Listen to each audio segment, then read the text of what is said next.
गर्मियों का मौसम चल रहा था। सभी पक्षी अपने अपने घर में बैठे हुए थे। कालू और गोरी का शरारती बेटा गोलू कौवा का जन्मदिन आने वाला था। पापा पापा, मेरा जन्मदिन आने वाला है। सभी पक्षी जंगल में अपना जन्मदिन मनाते हैं। मैं भी इस बार अपना जन्मदिन धूमधाम से मनाऊंगा। हाँ मेरे बेटे, क्यों नहीं, तुम अपना जन्मदिन खूब धूमधाम से मनाना। कालू जी, आप मेरे बेटे का जन्मदिन का सारा सामान ला दीजिए। गोरी जी, मेरे पास तो एक भी पैसे नहीं है कि मैं अपने बेटे गोलू कौवा के लिए जन्मदिन का इंतजाम कर सकूं। कालू जी, आप पैसे की चिंता ना करें। आप किसी के घर में जाइए और झूठी कहानी बनाकर जन्मदिन का सामान ले आइए।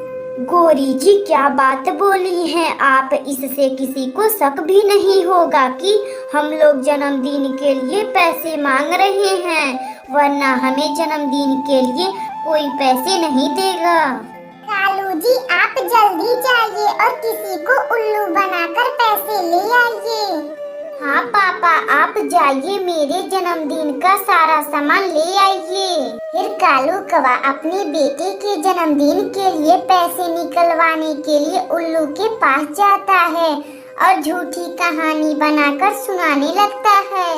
उल्लू उल्लू, मेरा मदद करो, मुझे पैसों की बहुत जरूरत है। कालू, क्या बात है, बोलो, तुम ऐसे क्यों रो रहे हो, बोलो क्या बात है। उल्लू, मेरे बेटे को बहुत तेज से जुकाम है, मुझे पैसों की बहुत जरूरत है। कालू, तुम सही तो बोल रहे हो ना, पिछली बार तुमने झूठ बोलकर पैसे मांगे थे। उल्लू, मैं इस बार सही बोल रहा हूँ, सचमुच मेरे बेटे गोलू कौवे को बहुत तेज से जुकाम है। कालू कौवा का बात सुनकर उल्लू को शक हो जाता है, लेकिन फिर भी उल्लू कालू कौवा को 200 रुपए दे देता है। उल्लू उल्लू, तुम्हारा बहुत बहुत धन्यवाद, तुमने मेरी मदद किए हो, मगर मेरा 200 से काम नहीं चलेगा। कालू, मेरे पास तो केवल इतने हैं, अगर तुम्हें और पैसे चाहिए तो तुम बंटी कबूतर के पास जाओ। कालू कौवा फिर उल्लू का बात सुनकर कुछ और पैसे मांगने बंटी कबूतर के पास जाता है। बंटी कबूतर, तुम्हारे पास पैसे हो तो मुझे दे दो, मेरे बेटे को बहुत तेज से जुकाम है, मेरे पास पैसे नहीं है कि मैं अपने बेटे का इलाज करवा सकूं। कालू, तुम चिंता ना करो, मेरे पास कुछ पैसे हैं, तुम इसे ले जाओ, अपने बेटे का इलाज करवा दो। फिर बंटी कबूतर कालू कौवा को कुछ पैसे दे देता है, जिसे लेकर कालू कौवा रानू चिड़िया के पास जाता है। रानू चिड़िया, मेरे बेटे गोलू कौवा का कल जन्मदिन आने वाला है, तुम मुझे कोई अच्छा वाला केक देना। कालू भैया, क्यों नहीं, मैं अपने गोलू के लिए सबसे अच्छी वाली केक दूंगी। ये रानू चिड़िया कालू कौवा को खूबसूरत वाला केक देती है। तभी कालू कौवा रानू चिड़िया से बोलता है, रानू चिड़िया, मेरा कोई मेहमान नहीं है कि वह मेरे बेटे के जन्मदिन में आ सके, लेकिन मैं चाहता हूँ कि तुम मेरे बेटे के जन्मदिन में कल जरूर आना। कालू भैया, हाँ क्यों नहीं, मैं अपने गोलू के जन्मदिन में जरूर आऊंगी। इसी तरह दिन गुजरता है। अगली सुबह शाम को गोलू कौवे का जन्मदिन आ जाता है। गोलू कौवा रानू चिड़िया का इंतजार कर रहा था कि जब रानू चिड़िया आएगी तभी वह केक काटेगा। तभी कुछ ही समय बाद रानू चिड़िया आती है। फिर गोलू कौवा अपना केक काटता है और यह कहानी यहीं समाप्त हो जाती है। अगर आपको यह कहानी अच्छी लगे तो वीडियो को लाइक करें और चैनल को सब्सक्राइब करें और बेल आइकन को दबाना ना भूलें। हमें कमेंट बॉक्स में बताएं कि हमारी कहानी आपको कैसी लगी।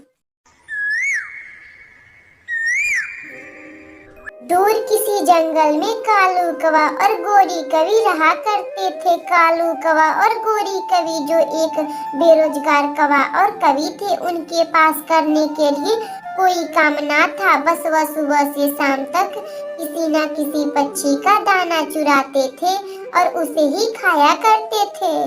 कालू जी, जंगल में सभी पक्षी के पास किसी ना किसी चीज का दुकान है, हमारे पास तो वह भी नहीं है। गोरी जी आप ठीक बोली हैं, जंगल में सभी पक्षियों के पास छोटा मोटा काम करने के लिए दुकान है, हमारे पास तो वह भी नहीं है। कालू जी, क्यों नहीं हम लोग किसी चीज का दुकान खोल लेते हैं।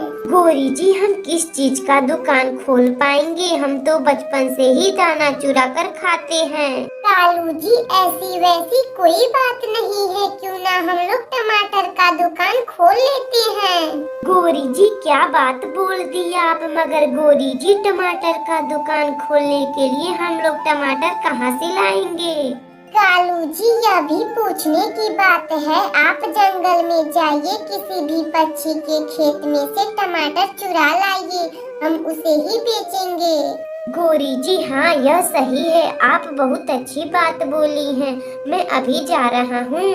इतना बात कहकर कालू कौवा टमाटर का खेत खोजने चला जाता है। कालू कौवा उड़ता उड़ता जंगल में टमाटर का खेत की तलाश में चारों ओर घूमता है। तभी उसे रास्ते में उल्लू जमींदार का टमाटर का खेत दिखाई देता है। कालू कौवा बिना कुछ सोचे समझे उल्लू जमींदार के टमाटर के खेत में जाता है और कुछ टमाटर चुराकर अपने घर लाता है।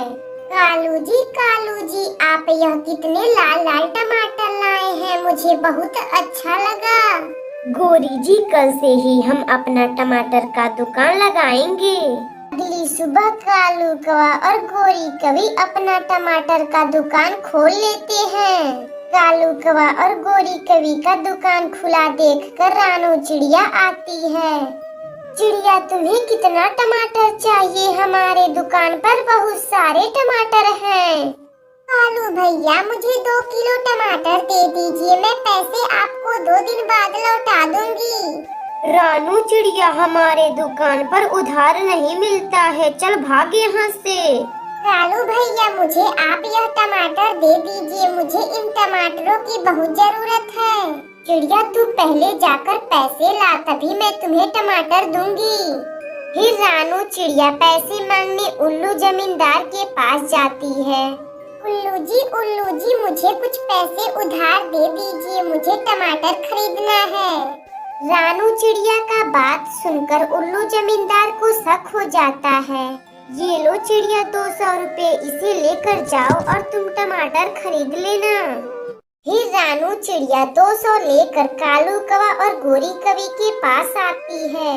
कालू भैया, मुझे 2 किलो टमाटर दे दो, ये लो पैसे। कालू जी, आप इस चिड़िया को 2 किलो टमाटर तौलकर दे दीजिए। फिर कालू कौवा चिड़िया को 2 किलो टमाटर तौलकर दे देता है। उस दिन से कालू कौवा अपना टमाटर का दुकान लगाकर खुशी खुशी रहने लगता है। अगर आपको यह कहानी अच्छी लगे तो वीडियो को लाइक करें और चैनल को सब्सक्राइब करें और बेल आइकन को दबाना ना भूलें। हमें कमेंट बॉक्स में बताएं कि हमारी कहानी आपको कैसी लगी।